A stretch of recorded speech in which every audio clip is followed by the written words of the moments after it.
סערים של ממש בבחירות, משהו לא טוב קרה. שרים, חברי כנסת, לא מדברים על כך. עדיין. בוחרים לשתוק כדי לא להפריע למשא ומתן הקואליציוני המביך. מעדיפים לשתוק כדי לא לפגוע בסיכוייהם למינוי טוב בממשלה. רק פעילי השטח לא ממתינים. הם מארגנים בימים אלה כינוס במצודה כדי לדון ולחקור. היה פה כישלון שמעדד למרחקים, הרגישו את זה כל הפעילים.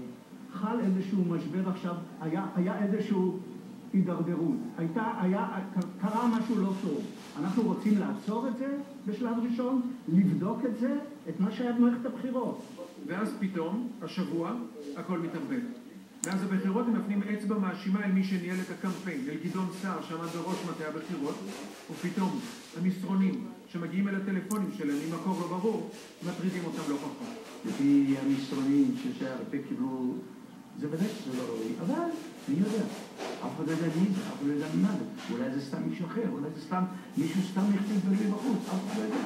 סרן שמואתי עבד שעות נוספות וממשיך לעבוד, ואני חושב שזה קודם כל פוגע באיש, וזה פוגע מן הסתם גם בתנועה.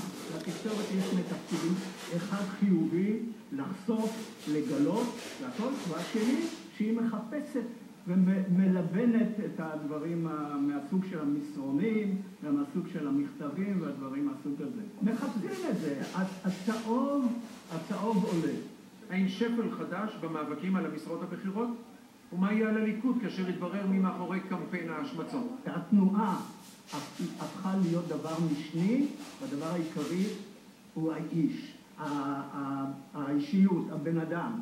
וזו הבעיה. תראה, אלו דברים אישיים של אדם שאני אומר לך שיש לכולם בתנועה הערכה גדולה היה. גדעון כוכב אצלנו היה. גם היום מקום ראשון. נבחר מקום ראשון, לא פעם ראשונה. הפעילים מייחלים שהכוכב מנצח הפריימריז לא ינזק, ששולח המסרונים מתברר כדעת רכה, אבל על מחדל הבחירות הם לא ימחלו. היה יושב ראש מטה, היה יושב ראש הסברה, היה יושב ראש יום הבחירות, והיו אנשים שמסביבם, אלה נכשלו, לא יעזור בדין. הייתה יד מכוונת שגרמה לתבוסה שקיבלנו, וזאת תבוסה, לא יעזור לאף אחד שום דבר. ומה עכשיו? הפעילים כרגיל רוצים להשיב את הכוח למרכז. כשהיה מרכז ליכוד חזק, לא הפסדנו מעולם בבחירות. עובדתית. נכון. תבדקו את זה, שילכו אחורה. אבל נתניהו חושב שהפריימריז פוגעים במפלגה. רשימת הליכוד לא התחדשה לקראת הבחירות, המתונים הורחקו והרשימה התחילה.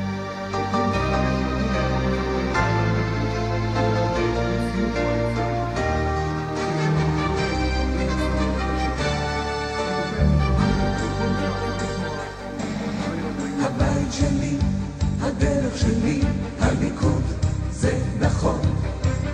העתיד שלי, הביטחון שלי, הליכוד זה נכון.